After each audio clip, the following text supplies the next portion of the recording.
반갑습니다. 지우입니다.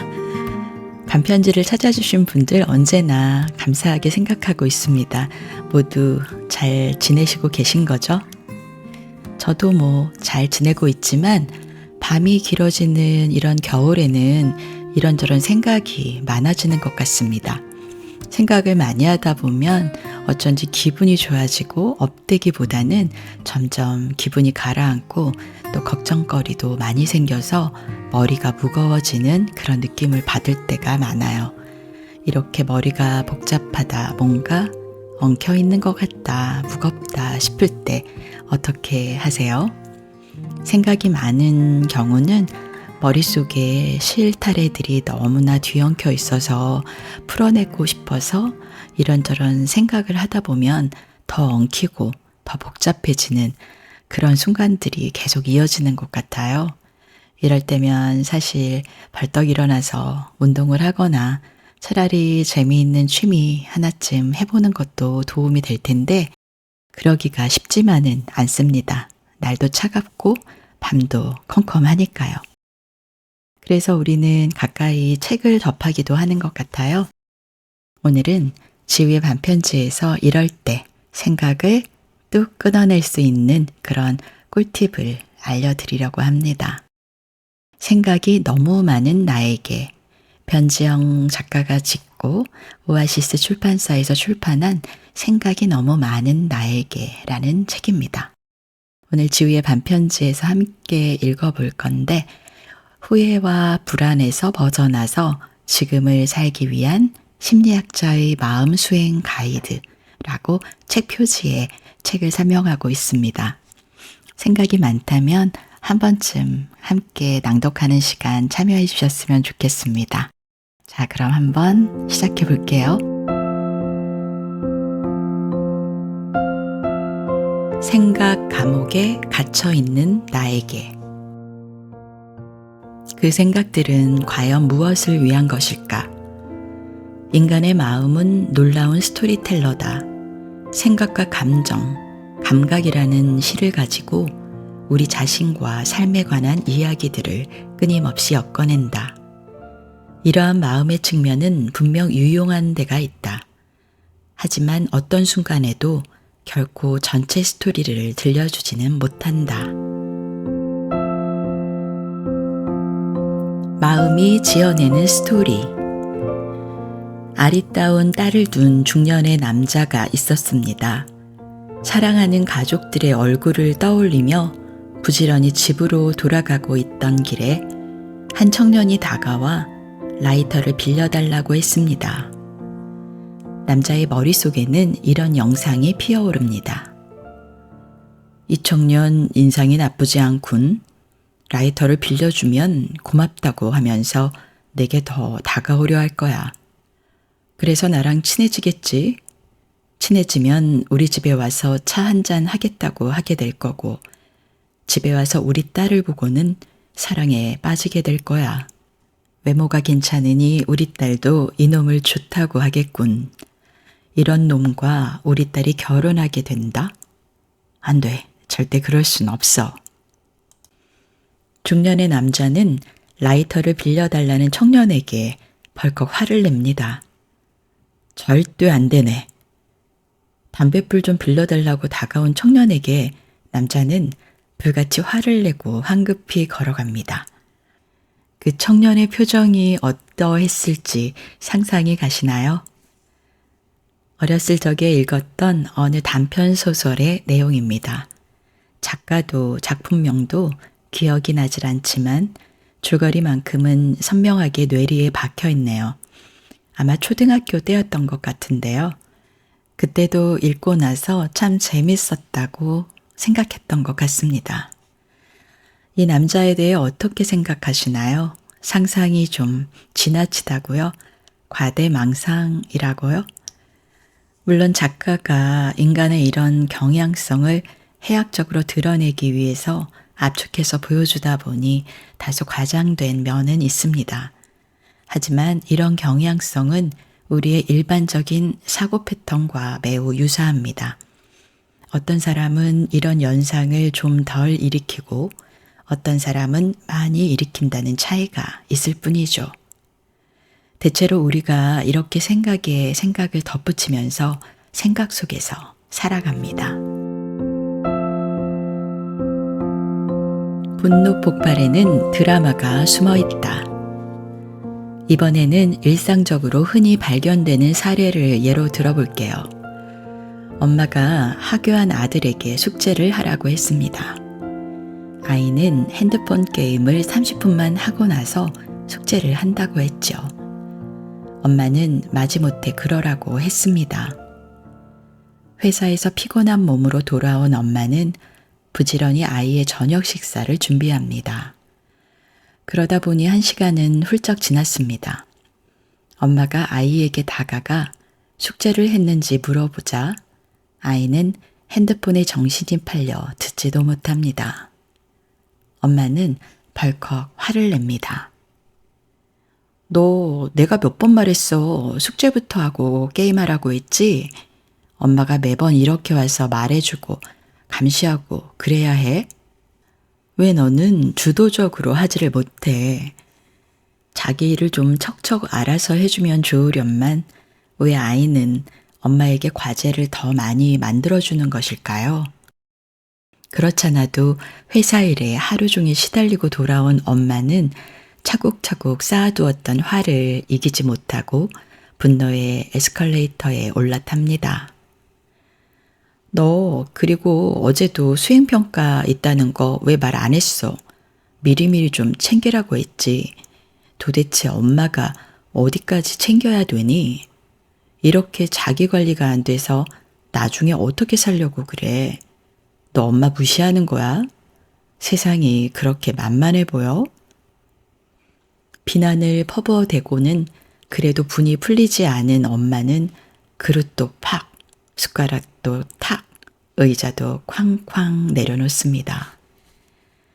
지금 이곳에서 실제로 일어난 일은 무엇입니까?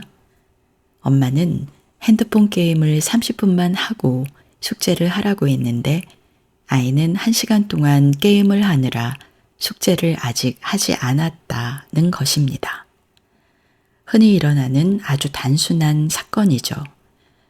그런데 엄마의 마음 안에 일어난 일은 무엇입니까? 아들 하나 있는 거 남들 다 한다는 자기주도 학습도 못하고 그저 핸드폰 게임만 하려고 한다. 자기 관리가 안 돼서 나중에 제대로 된 어른이 되지 못할까 걱정이다. 그러지 않아도 내가 회사 일에 치여서 힘든데 저놈의 아들마저 내게 숙제를 더 안겨준다. 왜 나는 열심히 살고 있는데 다들 나를 괴롭히지 못해서 난리일까? 왜 각자 알아서 자기 일을 하지 못할까? 도대체 나한테 무슨 문제가 있는 걸까? 저 아이는 내 말을 왜 이렇게 안 들어먹을까? 도대체 뭐가 문제일까? 아마 이런 방대한 드라마가 엄마의 마음에 펼쳐졌을 것입니다. 엄마에게 무슨 문제가 있는 것은 아닙니다. 아이에게 무슨 문제가 있는 것도 아니죠. 문제는 오직 드라마에 있을 뿐입니다. 앞에서 얘기했던 소설 속에서 실제 일어난 일은 아저씨, 저 라이터 좀 빌려주세요 였지만 그 아저씨는 연상에 연상을 거듭해 엄청난 소설을 순식간에 써내려갔듯 우리 일상에도 이처럼 실제 일어난 일에 생각을 덧붙여서 걱정과 불안이 치솟는 현상이 자주 벌어집니다. 내가 덧붙인 것은 무엇인가? 지금 여기에서 직접 벌어지는 일이 10이라면 우리는 생각 속에서 그것을 100으로 키워내면서 걱정하고 실망하고 슬퍼하고 분노하고 피해의식에 휩싸이거나 적개심으로 활활 타오릅니다. 혹은 정반대로 기대감에 부풀어 기뻐하며 흥분하기도 하지요. 감정이 치솟는다, 감정에 휩싸인다 라고 느낄 때에는 내가 과연 무엇을 100으로 만들었나, 실제 일어난 10은 무엇이고 내가 덧붙인 90은 무엇인가를 알아차려야 합니다. 외부 대상이나 사건이 여러분을 흥분시키는 것이 아닙니다. 일어난 일 자체가 아니라 그에 대한 생각과 감정, 해석과 판단이 여러분의 감정을 증폭시키는 것입니다. 그러니 내 반응을 일으키는 트리거 혹은 생각을 증폭시키는 연결고리들을 알아차린다면 자신의 반응을 멈출 수도 바꿀 수도 있습니다. 이것을 정확히 알지 못하면 아무리 마음을 다잡아도 행동이 바뀌기는 어렵습니다. 처음에는 일어난 일과 내 반응이 한 덩어리처럼 생각되어 무엇이 10이고 무엇이 90의 영역인지 구별이 잘 되지 않아요. 아이가 자기 일을 제대로 못하면서 내 말도 안 들으니까 내가 화를 내는 거지처럼 자기 반응을 당연하다고 여깁니다. 하지만 정신을 바짝 차리고 그것을 자꾸 구분하려고 하다 보면 보이기 시작합니다. 아이가 한 말이나 행위가 나의 무엇을 건드렸고 그것이 어떻게 하나하나 증폭되면서 분노의 에스컬레이터가 쌩 하고 올라가게 되는지 알아차리게 됩니다. 처음에는 순식간에 올라가는 에스컬레이터를 타는 것 말고 달리 할 수 있는 게 없어 보이지만 나중에는 그 과정이나 단계가 하나하나 선명하게 보이기 시작해서 에스컬레이터에 올라타지 않고 그 전에 작동을 멈추게 할 수 있습니다. 사실 상대의 행동은 상대의 영역이고 내 행동은 내 영역이기 때문에 상대의 행동은 내 손에 달린 것이 아닙니다. 배우자, 자녀 등 아무리 가까운 사이라고 해도 각자의 행동은 각자의 몫입니다. 누가 누구를 바꾸거나 어떻게 할 수 있는 문제가 아닙니다. 게다가 상대방이 어떻게 했다고 해서 내가 꼭 그래야 한다는 법은 없습니다. 예를 들어 상대방이 욕을 했다고 해서 나도 욕을 할 필요는 없는 것입니다. 내 반응은 내 손에 달린 문제인 것이죠. 일어난 일과 내 마음의 반응을 구분하는 연습을 자꾸 하다 보면 선명하게 경계가 생겨납니다. 반복해서 연습하다 보면 점차 실시간 자동적으로 분리가 됩니다. 실제로 일어난 일만으로는 감정이 부풀기 어렵습니다. 우리의 생각이라는 이스트를 넣었기 때문에 공갈빵처럼 부풀어 오르는 것입니다. 저 사람은 항상 나를 무시해. 혹은 나는 왜 늘 이렇게 당하기만 할까? 아, 이제 망했다, 망했어. 나를 사랑하는 사람은 한 명도 없어.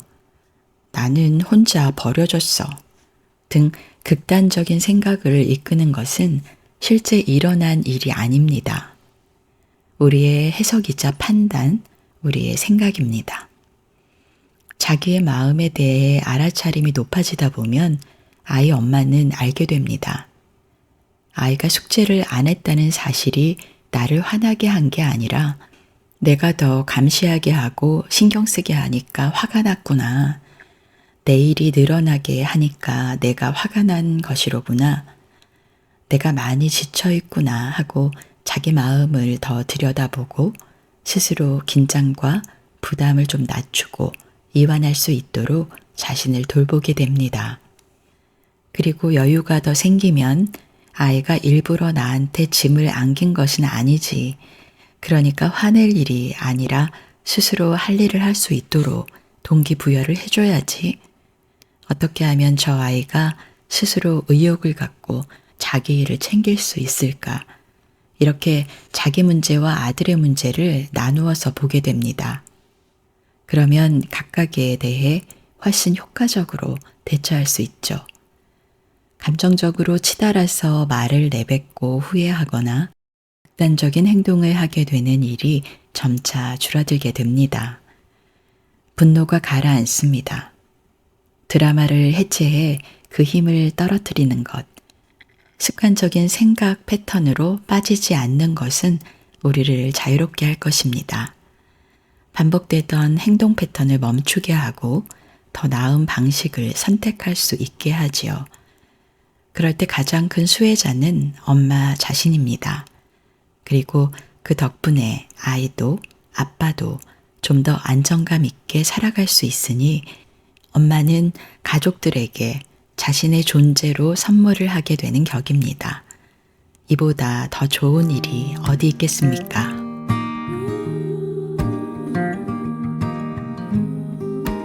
오늘은 지우의 반편지 생각이 많은 나에게 중에서 제1부 생각 감옥에 갇혀있는 나에게 마음이 지어내는 스토리 분노 폭발에는 드라마가 숨어있다.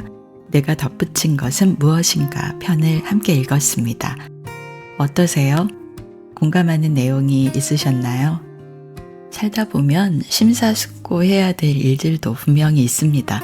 그러나 일상적이고 단순한 일들을 접할 때마다 너무 깊게 우리의 개인적인 드라마를 쓰다 보면 머리가 너무 복잡해지잖아요. 이럴 때는 조금 간단하게, 조금 단순하게 처리할 수 있는 삶의 방식도 삶의 지혜가 아닐까 생각해 봅니다. 오늘도 지우의 반편지 함께 해주셔서 감사하고요. 마음을 풍선처럼, 깃털처럼 가볍게 만들어 보아요. 그런 마음으로 편안하게 잘 잘 수 있었으면 좋겠습니다. 그럼 모두 잘 자요.